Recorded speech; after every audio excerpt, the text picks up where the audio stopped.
ప్రియులారా, వర్తమానానికి ముందుగా ఒక పల్లవి పాడుకుందాం.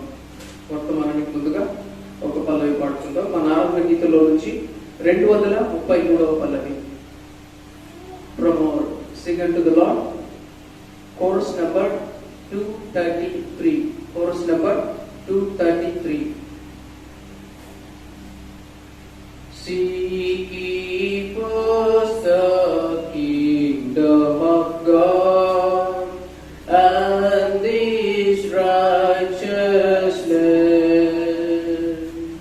and all these things shall be added unto you.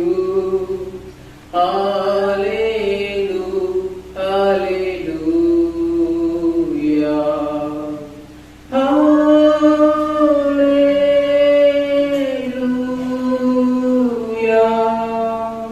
hallelujah,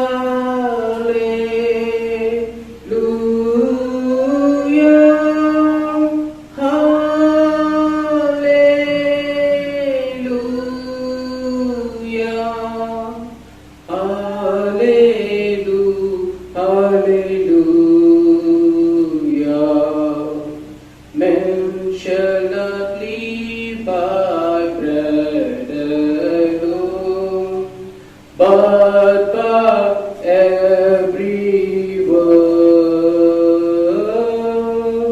that proceeds from the mouth of God. Hallelujah, hallelujah.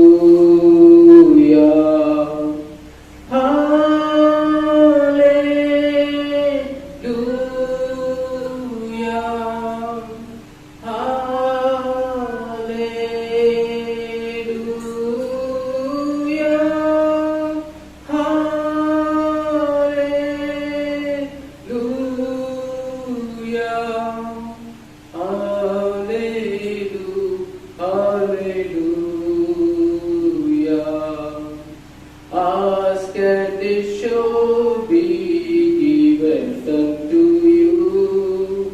Seek and you shall find. Knock and it shall be opened unto you. Hallelujah, hallelujah.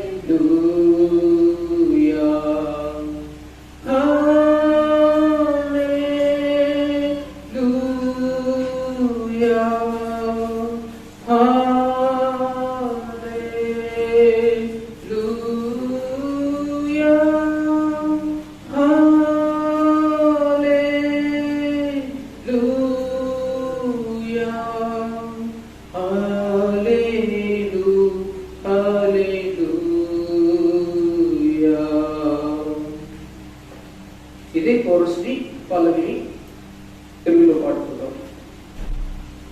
233. దేవుని రాజ్యము వెదకుము, ఆయన నీతియును అన్నియు నీకు సమకూలును.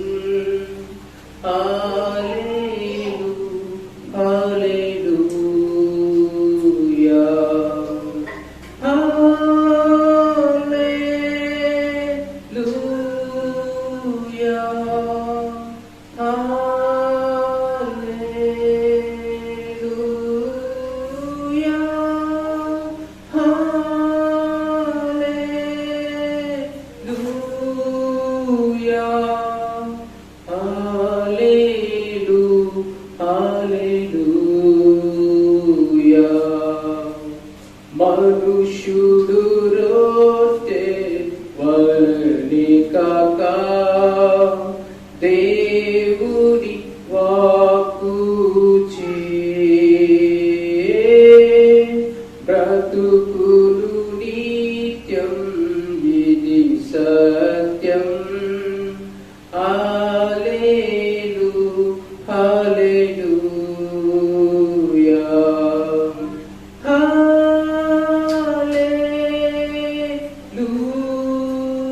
హల్లెలూయా.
తండ్రి, మమ్మల్ని ప్రేమించి మీరు మాకు అనుగ్రహించిన ఈ పునరుద్ధానపు ఆరాధన సమయాన్ని బట్టి వందనాలు వందనాలు వందనాలు. ఇంతవరకు మీ మా మధ్యలో ఉన్నందుకు వందనాలు ప్రభు. మేము చదువుకున్న వాక్య భాగములు మాకు దీవెనకరంగా చేయండి. పరిశుద్ధాత్మ తండ్రి, నన్ను దర్శించండి, మమ్మల్ని మీరు దర్శించండి. నాతో మాతో మీరు మాట్లాడి మీరు మహిమ పొందమని యేసు నామమున ప్రార్థించి వేడుకొనుచున్నాము తండ్రి, ఆమేన్. పిల్లలు, మనం చదువుకున్న వాక్య భాగము మత్తయి సువార్త 6వ అధ్యాయము 25 నుంచి 34 వచనాలు. మత్తయి సువార్త 6వ అధ్యాయము 25 నుంచి 34 వచనాలు. ఇందులో మనకందరికీ తెలిసిన వాక్యము, మనకందరికీ బాగా ఫెమిలియర్. మత్తయి సువార్త 6వ అధ్యాయము 33వ వచనం. మత్తయి సువార్త 6వ అధ్యాయము 33వ వచనం. కాబట్టి మీరు ఆయన రాజ్యమును నీతిని మొదట వెతుకుడి, అప్పుడు అవన్నీ మీకు అనుగ్రహింపబడును. కాబట్టి మీరు ఆయన రాజ్యమును నీతిని మొదట వెతుకుడి, అప్పుడు అవన్నీ మీకు అనుగ్రహించబడును. సహజంగా అవన్నీ అంటే ఏమి తినాలి, ఏమి త్రాగాలి, ఏమి ధరించుకోవాలి అని మన జీవితంలో, అనుదిన జీవితంలో మనం ఎదుర్కొనే ప్రతి సమస్య, అది సమస్య కావచ్చు, మన అవసరతే కావచ్చు, ఏదైనా కావచ్చు, ఇవన్నీ మీకు అనుగ్రహించబడతాయి. కాకపోతే మీరు అన్నిలో వలె కేవలం ఏదో ధనం కోసమో, జీవించడం కోసమో, బ్రతకడం కోసమో కాకుండా మీరు ఆయన రాజ్యాన్ని, ఆయన నీతిని మీరు ఎదిగినట్లయితే సమస్తము మీకు అనుగ్రహించబడుతుంది అని ఇక్కడ దేవుడు మనకు సెలవిస్తున్నాడు. అయితే ఇక్కడ దేవుడి మాట మనకు సెలవిచ్చేది ఏంటంటే, మొదట మీరు ఆయన రాజ్యమును, ఆయన రాజ్యం అంటే, ఆయన అంటే యేసు ప్రభు, ఆయన అంటే దేవుడు. దేవుని రాజ్యాన్ని మీరు మొదట ఎతకండి. సరిగా రాజ్యం ఎవరికి ఉంటుంది? రాజ్యం ఎవరికి ఉంటుంది? రాజుకు రాజ్యం ఉంటుంది. అప్పుడు యేసు ప్రభు ఆయన రాజా, యేసు ప్రభు దేవుడు, యేసు ప్రభు ప్రభువు. తర్వాత యేసు క్రీస్తు రాజు. మత్తయి సువార్త ప్రత్యేకంగా మనకు తెలియజేసే మూల పదాల్లో రాజు, దేవుడు రాజై ఉన్నారు, దేవుని రాజ్యము అనే పదాలను మనం మత్తయి సువార్తలో చూడవచ్చు. అప్పుడు యేసు ప్రభు రాజా అనే విషయాన్ని మనకు చక్కగా అర్థం అవ్వాలంటే, యేసు ప్రభు జన్మించినప్పుడే, యేసు ప్రభు పుట్టినప్పుడే ఆయన గురించి చెప్పబడిన మాట ఏంటంటే, తూర్పు దేశపు జ్ఞానులు వచ్చారట. వచ్చి హేరోదు దగ్గరికి వెళ్ళినప్పుడు ఆయన వాళ్ళకి అడిగిన ప్రశ్న ఏంటంటే, యూదులకు రాజుగా పుట్టినవాడు ఎక్కడా అంటే, పుట్టుకతోనే యేసు ప్రభు జన్మించినప్పుడే ఆయన గురించి చెప్పబడిన మాట ఏంటంటే, రాజు పుట్టాడు కదా, ఆయన ఎక్కడా అంటే ఆయన రాజు. అంత మాత్రం కాకుండా యేసు ప్రభు చనిపోవడానికి ముందు, ఆయన్ని సిలువ వేయడానికి ముందుగా పిలాతు ఒక ప్రశ్న అడుగుతాడు. ఏమనంటే, నువ్వు యూదులకు రాజువా? తూర్పు దేశ జ్ఞానులు యూదులకు రాజుగా పుట్టినవాడు ఎక్కడ అనే మాటను మత్తయి సువార్త 2వ అధ్యాయం 2వ వచనంలో మనం చూసినట్లయితే ఈ మాట లూకా సువార్త 23:3లో మనం చూడవచ్చు. నువ్వు యూదులకు రాజువా అని అడిగినప్పుడు నువ్వు అన్నట్టే, ఎస్ నేను యూదులకు రాజుని అని యేసు ప్రభు చెప్పారు. యేసు ప్రభు రాజు అయినప్పుడు ఆయన రాజ్యంలో ప్రజలు ఎలా నడుచుకోవాలి, ఆయన రాజ్యంలో ప్రజలకి రాజ్యాంగం ఏంటి, ఆయన రాజ్యంలో ప్రజలకి విధులేంటి, ఏ నియమం పాటిస్తే బాగుంటుంది, ఏ నిబంధనలు పాటిస్తే బాగుంటుంది అనే విషయాన్ని యేసు ప్రభు చెప్పడమే ఈ కొండ మీద ప్రసంగము. మత్తయి సువార్త 5వ అధ్యాయము, 6వ అధ్యాయము, 7వ అధ్యాయము, ఈ అధ్యాయాన్ని మనము చెప్పాలంటే యేసు ప్రభు రాజ్యము, దేవుని రాజ్యము, పరలోక రాజ్యము, ఈ రాజ్యానికి రాజ్యాంగముగా చెప్పవచ్చు. అంటే యేసు ప్రభు బిడ్డలు, దేవుని బిడ్డలు పాటించవలసిన విధులు లేకపోతే నియమ నిబంధనలు వీటిలో మనకు కనబడుతున్నాయి. అయితే యేసు ప్రభు మహిళలే మహారాజు, మహిళలే మహారాజు. ఆయన ఈవెన్ ఈ లోకపరంగా మనం చూసినప్పుడు ఎలా అవుతాడండి యేసు ప్రభు రాజు? ఆయన ఏమన్నా రాజవంశంలో పుట్టాడా? ఎస్, ఆయన రాజవంశంలో పుట్టాడు. దావీదు కుమారుడుగా పేరుగాంచాడు. మనకందరికీ తెలుసు దావీదు మహారాజని. కాబట్టి ఆయన రాజై ఉన్నాడు.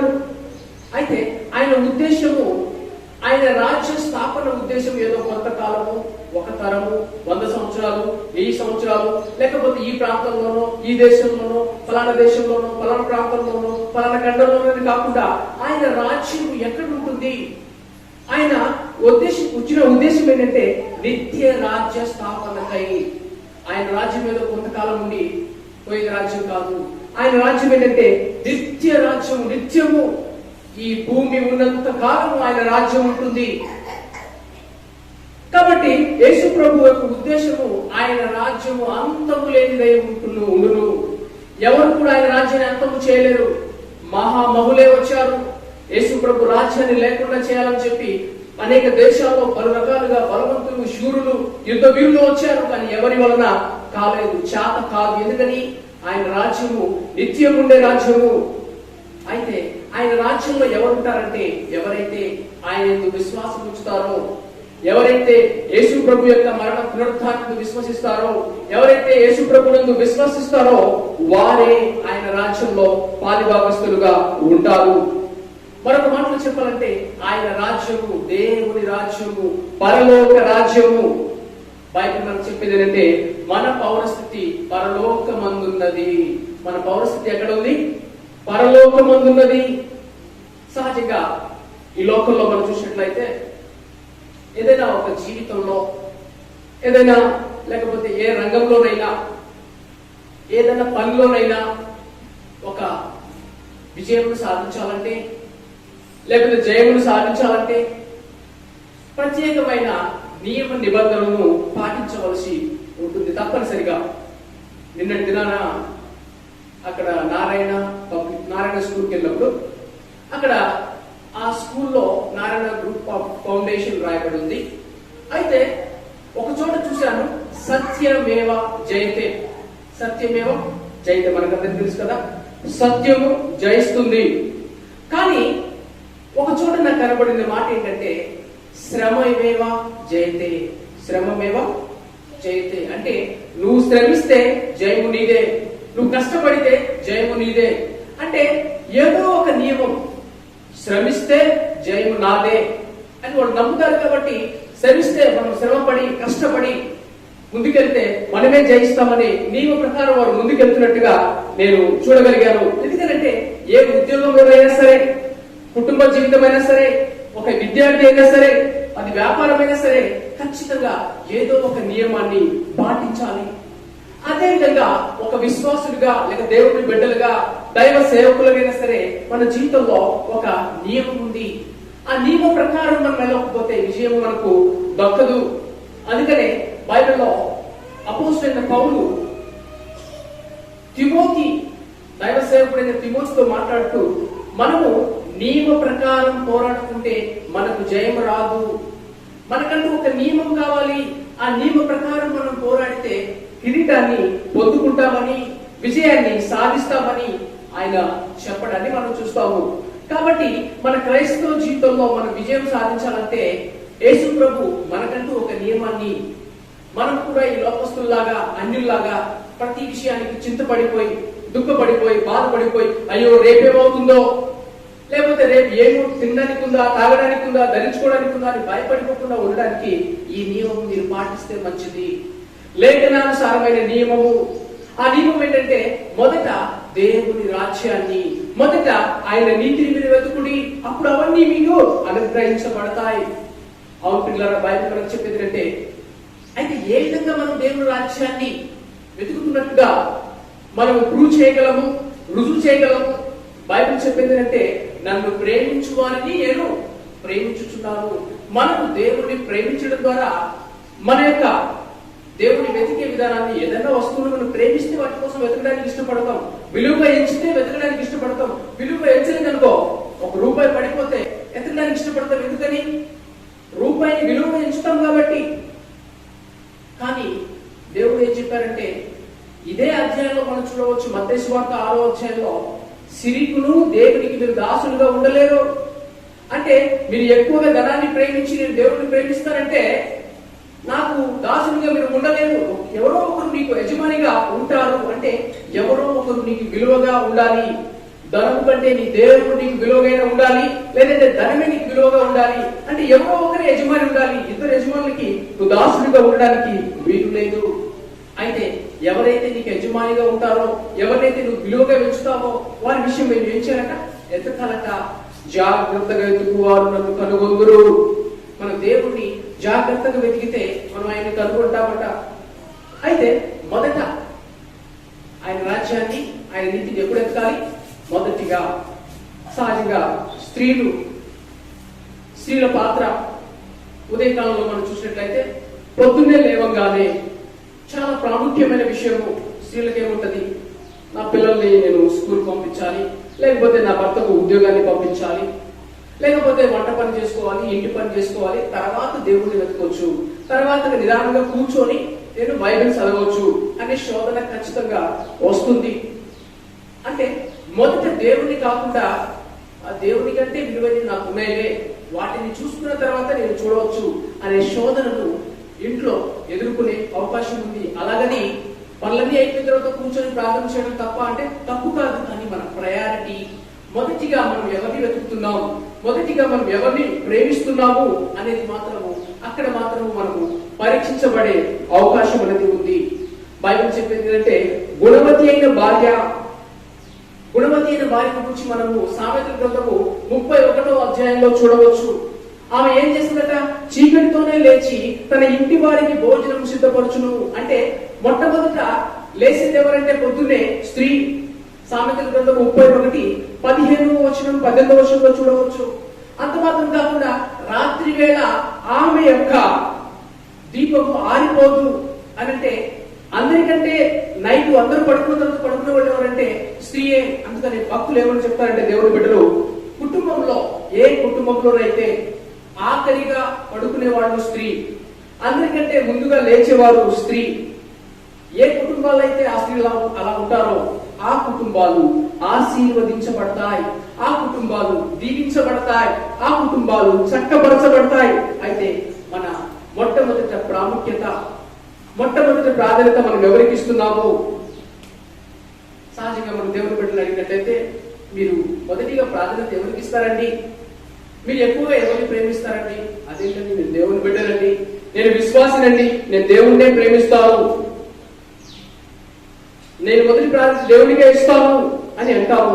కానీ సహజంగా నిజం చెప్పండి, నిజంగా ఏం ఆశిస్తున్నారు హృదయమంతటితో?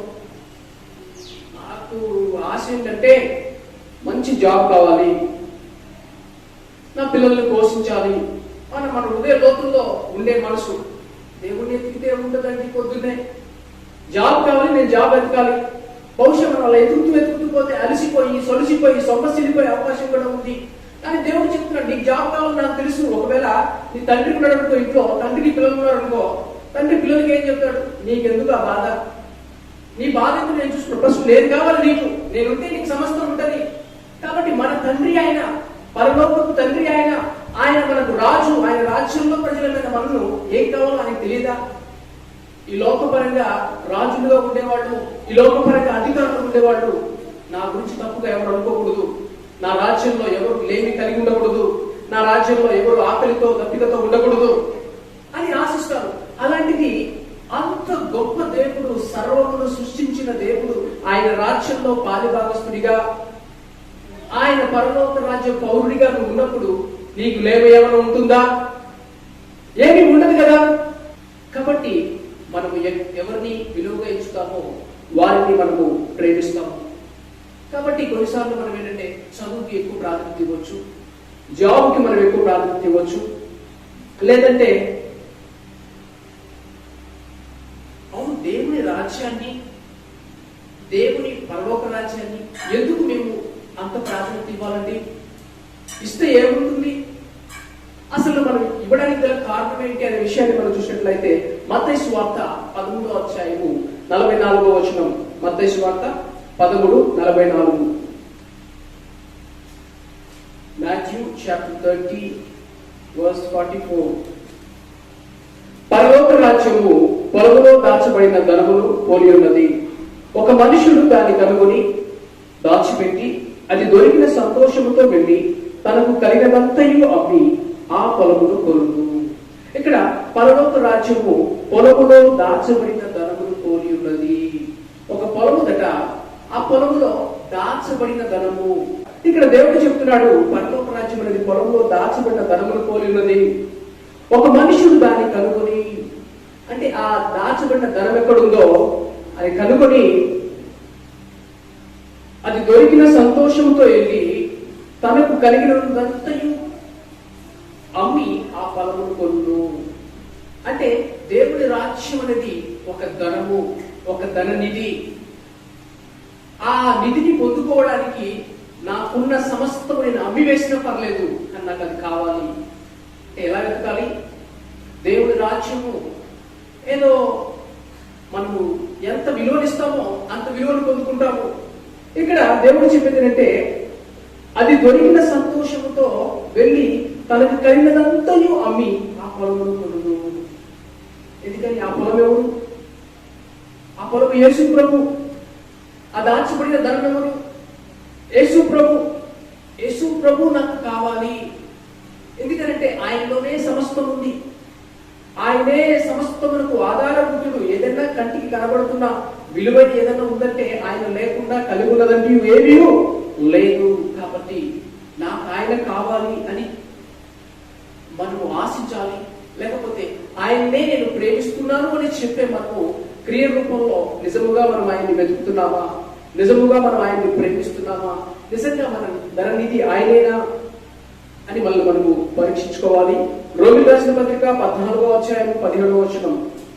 రోమిలకు రాసిన పత్రిక 14వ అధ్యాయము 17వ వచనం. దేవుని రాజ్యము భోజన పానము కాదు గాని నీతియు సమాధానములు పరిశుద్ధాత్మ ఎందరి ఆనందమునై ఉన్నది. ఇక్కడ దేవుని రాజ్యము భోజన పానము కాదు కానీ నీతియు సమాధానములు పరిశుద్ధాత్మ ఎందరి ఆనందమునై ఉన్నది. దేవుని రాజ్యం అంటే ఏదో భోజన పానం కాదు కానీ నీతి అంట.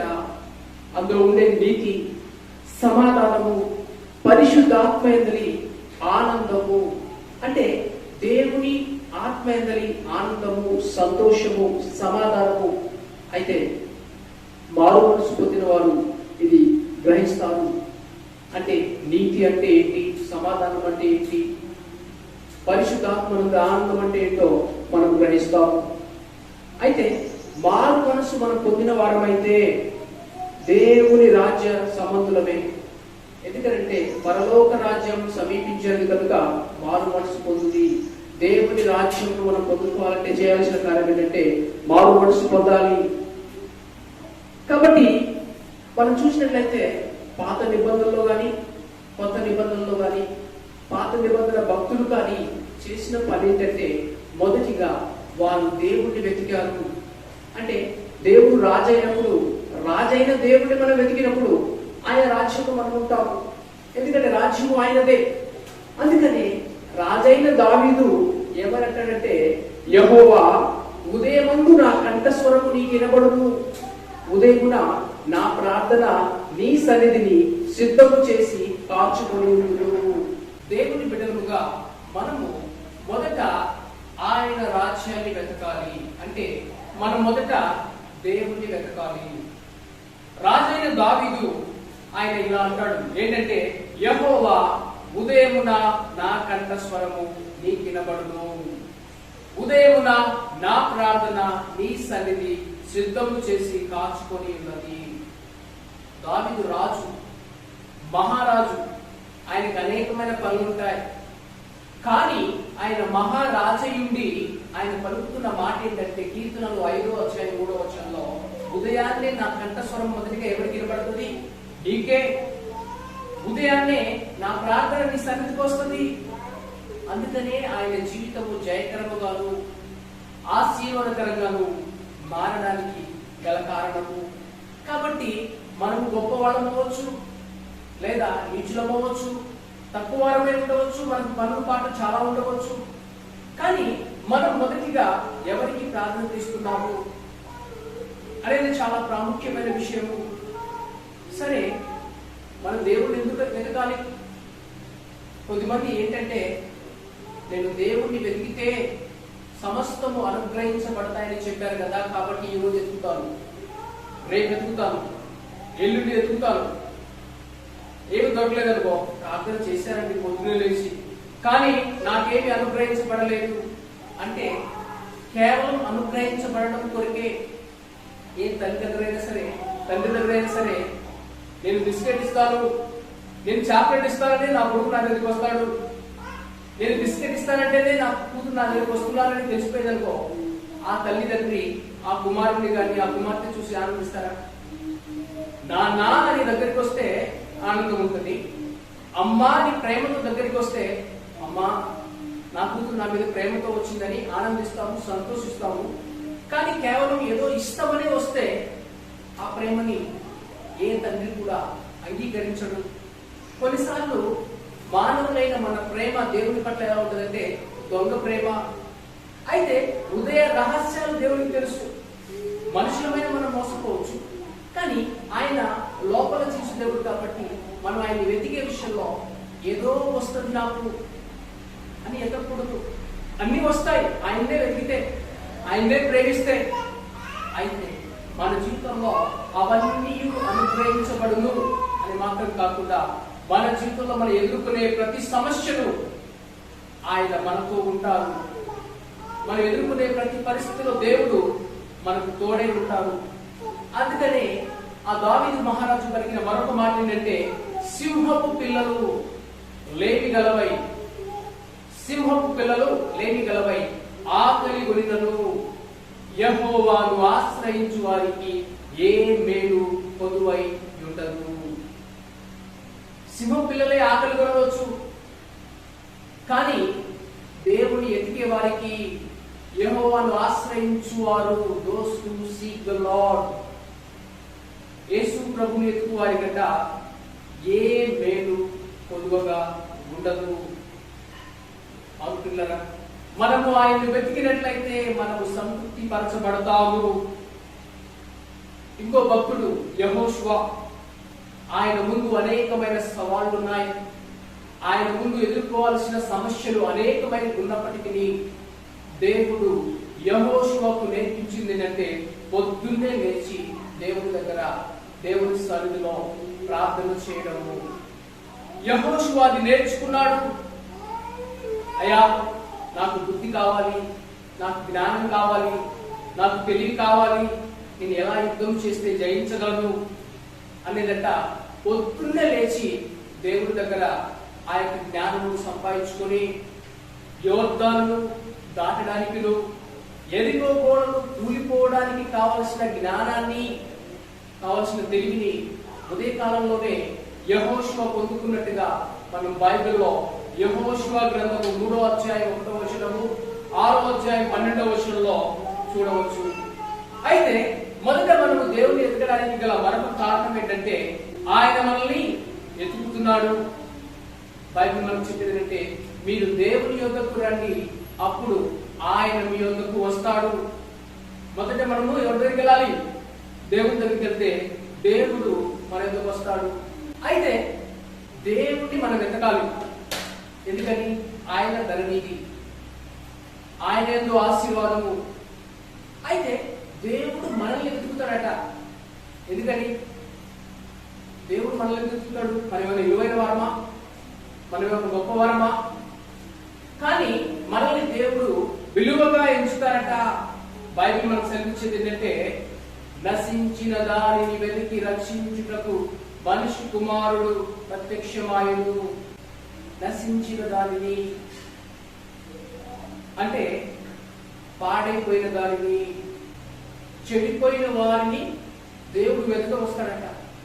ఎవరైనా చెడిపోయిన వారిని, నశించిపోయిన వారిని ఎదుగుతారా? కానీ దేవుడు వెతుకుతాడట.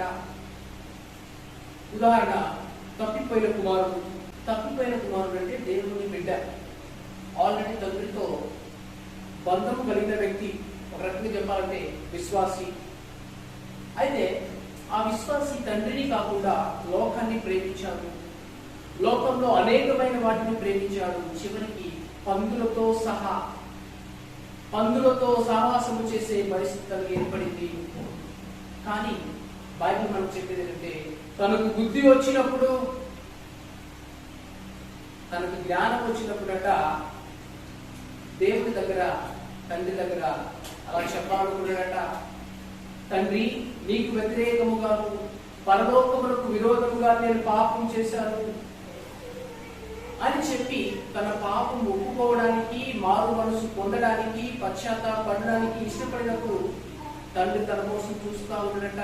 తను దూరంగా ఉన్నప్పుడే తండ్రి పరిగెత్తుకుంటూ వెళ్ళి తన మీద పడి ఏడ్చి, కనికరపడి, క్షమించి, మరలా తనకు అధికారమును, ఒక కుమారుడు కలిగి ఉండవలసిన హోదాను తండ్రి అనుగ్రహించినట్టుగా మనం చూస్తాము. అంత మాత్రం కాకుండా మనము దేవుణ్ణి వెతికితే, దేవుణ్ణి మనం నిజంగా ఎతికితే మనకు జరిగే కార్యం గురించి బైబిల్ మనం చెప్పేది ఏంటంటే, 2వ దినవృత్తాంతములు 15వ అధ్యాయం 15వ వచనం, ఇలాగు ప్రమాణము చేయబడగా యూదా వారందరూ సంతోషించిరి. వారు పూర్ణ హృదయముతో ప్రమాణం చేసి పూర్ణ మనసుతో ఆయనను వెతుకుచుండిరి. కనుక యెహోవా వారికి ప్రత్యక్షమై చుట్టూనున్న దేశస్థులతో యుద్ధములు లేకుండా వారికి నెమ్మది కలుగజేసెను. ఇక్కడ వారు పూర్ణ మనసుతో దేవుణ్ణి వెతికారట. అందుకని దేవుడు వారికి ప్రత్యక్షమై ఏం చేశారు? చుట్టూ ఉన్న దేశస్థులతో యుద్ధము లేకుండా వారికి నెమ్మది కలుగజేశాడు.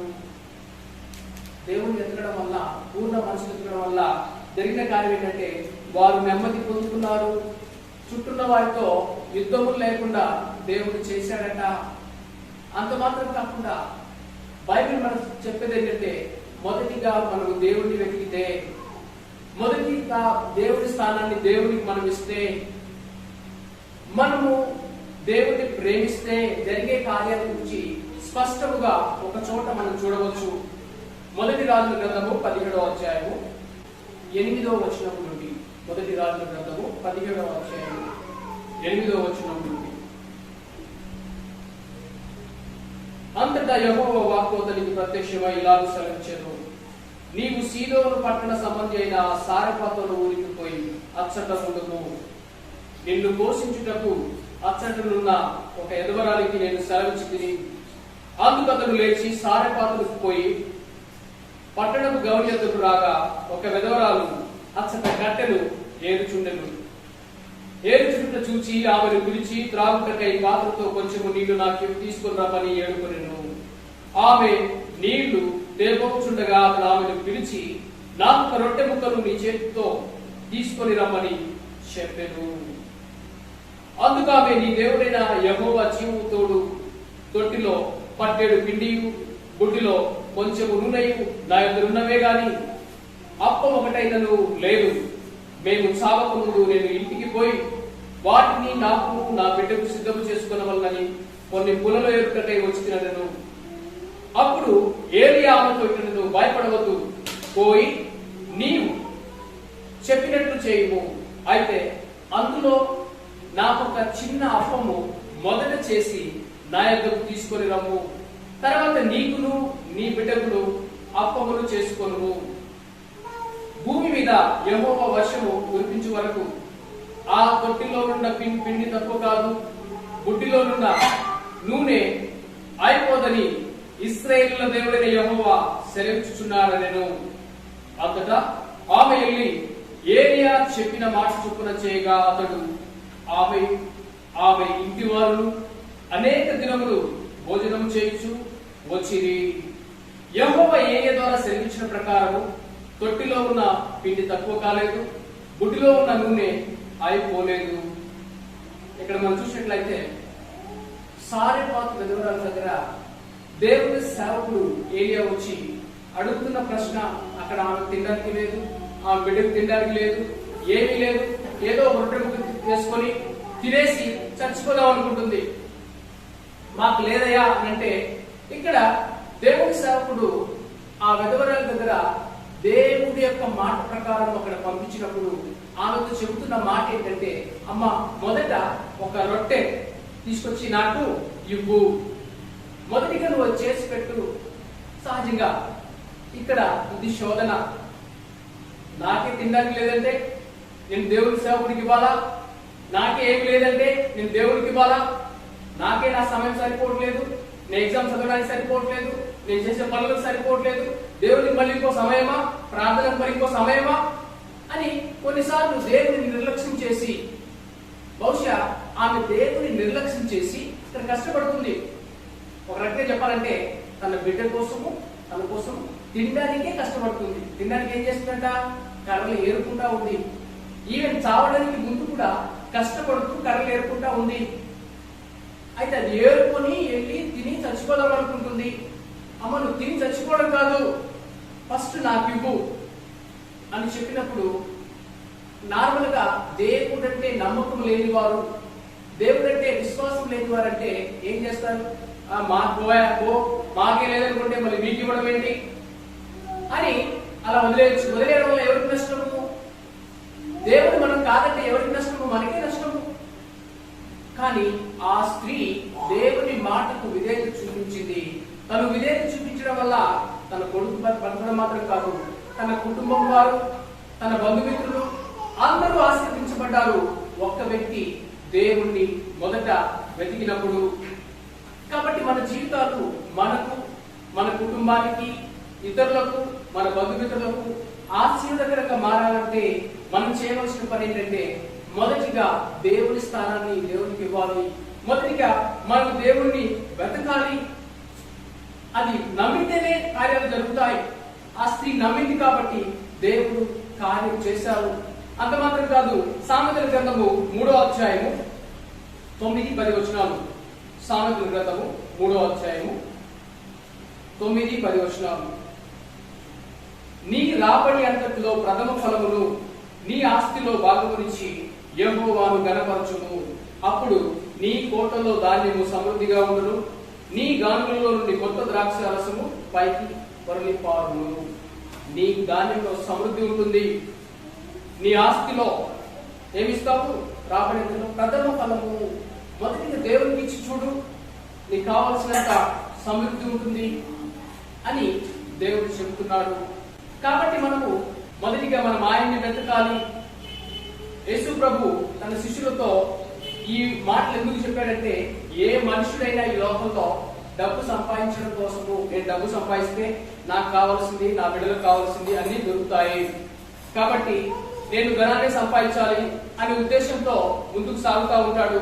యేసు ప్రభు ఈ మాటలు చెప్పడానికి గల కారణాన్ని ప్రత్యేకంగా మనం చూసినట్లయితే మత్తయి సువార్త 6వ అధ్యాయము 19వ వచనం, భూమి మీద మీ కొరకు ధనమును కూర్చుకొనవద్దు, ఇక్కడ చిమ్మటయు తుప్పును తినివేయుడు, దొంగలు కన్నం వేసి దొంగిలిద్దరు, పరలోకమందు మీ కొరకు ధనమును కూర్చుకొనుడి.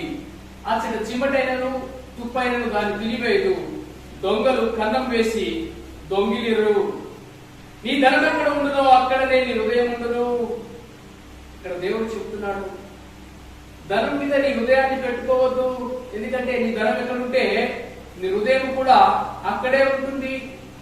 అలా చేస్తే చివరికి ఏమి తిందుమో, ఏమి త్రాగుదుమో, ఏమి ధరించుకుందుమో, దాటి కోసం ధనం ఎలా సంపాదించుకుందుమో అలాగే బాధపడవద్దు నాయనా అని చెబుతూ దేవుడు ఏమని చెబుతున్నారంటే 31వ వచనంలో, కాబట్టి ఏమి తిందుమో, ఏమి త్రాగుదుమో, ఏమి ధరించుకుందుమో అని చింతింపబడి అన్యజనులు వీటన్నిటి విషయమై విచారింతురు. కాబట్టి 25, అందువల్ల నేను మీతో చెప్పేది ఏంటంటే, ఏమి తిందుమో, ఏమి త్రాగుదుమో అని మీ ప్రాణమును గుర్చేయను, ఏమి ధరించుకుందుమో అని మీ దేహం గుర్చేయను చింతింపబడి ఆహారము కంటే ప్రాణమును, వస్త్రము కంటే దేహమును గొప్పవి కావా?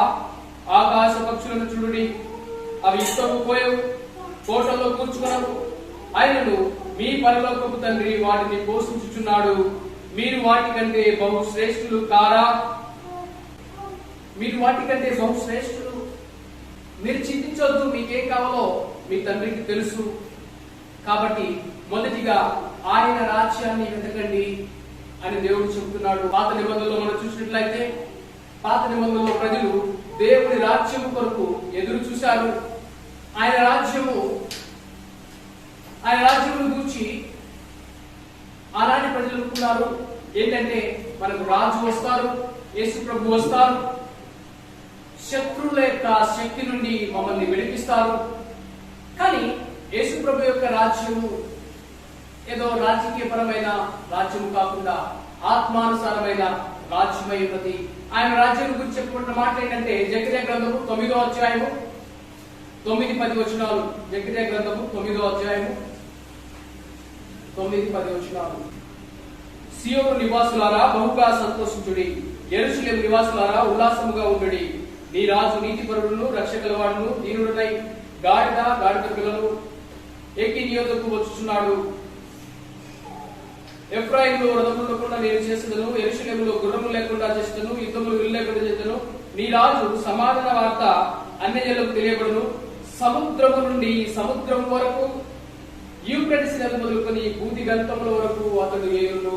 భూమి గంతముల వరకు, ఈ భూమి ఎంత వరకు ఉంటే అన్ని చోట్ల ఏలే రాజు, ఈ యొక్క మహారాజు. అయితే ఈ రాజు యొక్క రాజ్యంలో ఉండాలంటే బాప్తిసము ఇచ్చి యోహాను చెప్పింది ఏంటంటే, పరలోక రాజ్యం సమీపించేది కనుక మీరు మారు మనసు పొందుడి.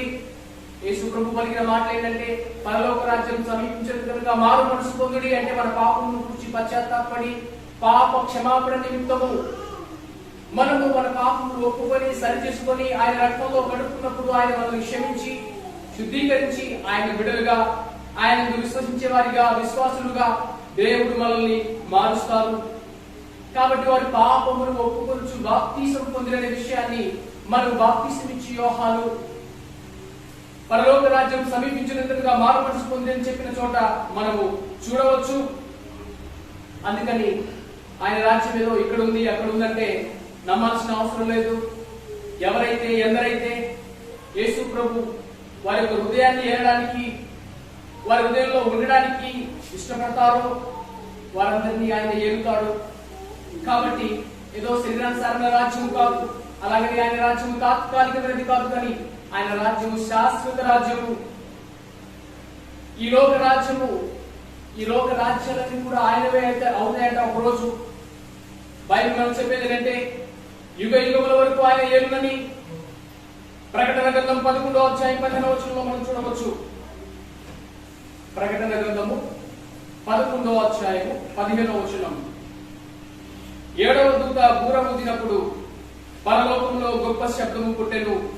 ఆ శబ్దములు, ఈ లోక రాజ్యములు మన ప్రభు రాజ్యములు, ఆయన క్రీస్తు రాజ్యమును ఆయన యుగ యుగముల వరకు ఏలునెను.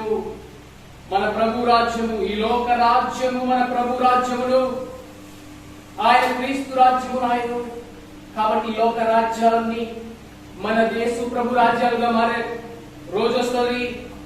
ఆయన యుగ యుగముల వరకు ఏలే రోజు వస్తుంది. కాబట్టి ఆయన రాజ్యము శాశ్వతమైన రాజ్యము. అయితే ఆయన రాజ్యంలో ఉండే వారికి శత్రువులు ఎవరు అంటే, ఆయన రాజ్య ప్రజలకి శత్రువులు ఎవరంటే వారి పాపములే. వారి నుంచే విడిపిస్తారు ఆయన. అందుకని ఆయన పేరు యేసు. ఆయన తన ప్రజల పాపము నుండి వారిని రక్షించును. ఆయన రాజ్యంలో ఉండేవారి నుంచి మొట్టమొదటిగా దేవుడు ఆశించేది ఉంటే వారు వారి యొక్క పాపముల నుండి రక్షించబడాలని, వారు వారి యొక్క పాపముల నుండి విడిపించబడాలని, వారు వారి యొక్క పాపముల నిమిత్తం పశ్చాత్తాపడి క్షమాపణ పొంది ఆయన రాజ్యానికి వారసులు అవ్వాలని.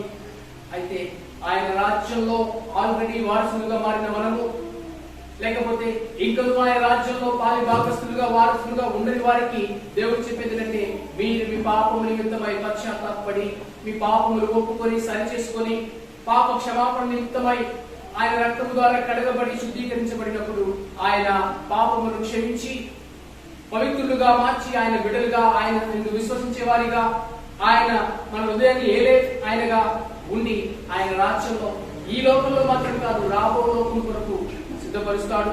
అయితే ఆయన బిడ్డలము, ఆయన విశ్వసిస్తున్నాము, ఆయన రాజ్యంలో పాలుభాగిస్తున్నాము, పరలోక పౌరులమని చెప్పే మనము మన నుండి ఆయన ఆశించే నియమ నిబంధన ఏంటంటే మనము ఆయన రాజ్యాన్ని వీటిని మొదట వెతకాలి. అందుకనే స్పష్టంగా బైబిల్ చెప్పేది ఏంటంటే మొదటి కొరింథీయులకు రాసిన పత్రిక 15వ అధ్యాయం 19వ వచనం, ఈ జీవిత కాలం మట్టుకే మనము క్రీస్తునందు నిరీక్షించు వారమనే మనుషులందరికంటే దౌర్భాగ్యులమై ఎందుము. కేవలం ఈ జీవిత కాలం మట్టుకే, ఈ జీవిత కాలంలోనే తింటాము, తాగుతాము, మా ఇష్టం వచ్చినట్టు ఉంటాము, మేము అనుకున్నది సాధిస్తాము అనుకుంటూ ఉంటే మన బ్రతకట మనుషులందరికంటే దౌర్భాగ్యులమై ఉంటామని. కాబట్టి ఈ జీవితకాలం మట్టుకే కాకుండా రాబో జీవితం అంటూ ఉంది, దేవుని రాజ్యం ఉంది, ఆయన రాజ్యం కొరకు మనం బ్రతకాలని దేవుడు ఆశిస్తున్నారు. కాబట్టి మొదటిగా ఆయన రాజ్యాన్ని నీతిని వెతికి ఆయన బిడ్డలుగా, ఆయన మనకు తండ్రిగా మన ప్రతి అవసరం సంధించబడము, మనం అన్నిల వలె చింతించకుండా ఆయన ఇచ్చే సంతోషాన్ని, సమాధానాన్ని, ఆనందాన్ని పొందుకుంటూ ఆయనలో జీవించే భాగ్యం ప్రభువుకు అనుగ్రహించాలని ప్రార్థన చేసుకుందామా? ప్రార్థన చేద్దాం. తండ్రి, మమ్మల్ని ప్రేమించి మీరు మాకు అనుగ్రహించిన ఈ ఆరాధన సమయాన్ని బట్టి వందనాలు. ఇంతబడిన మీ మాటలు నా హృదయంలో, మా హృదయంలో రాయండి ప్రభువా.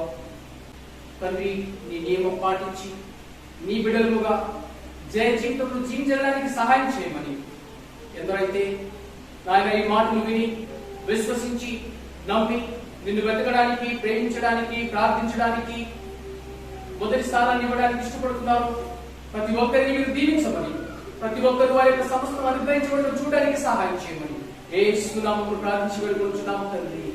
ఆమేన్.